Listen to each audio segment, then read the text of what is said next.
যুব কনভেনশনের সম্মানিত সভাপতি, মঞ্চ উপবিষ্ট আমাদের সেরেতা শ্রদ্ধাভাজন আমির হযরত পীর সাহেব হুজুর চরমনাই দামাত বরকাতুল আলিয়া, সর্বস্তরের নেতৃবৃন্দ, সকল স্তরের যুবক ভাইয়েরা আমার, আজকে আমাদের খুশিতে মন ভরে গেছে। মনে হয় যেন আজকে আসমানের ফেরেশতাগুলিও এই যুব কনভেনশনের উপস্থিতি দেখে তারাও খুশিতে আত্মহারা।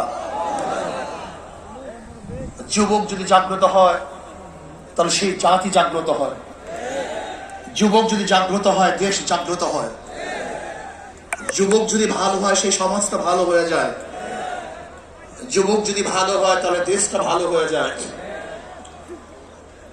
মনে রাখতে হবে ইসলামী যুব আন্দোলন রুহানিয়াতের সমন্বিত প্রয়াস।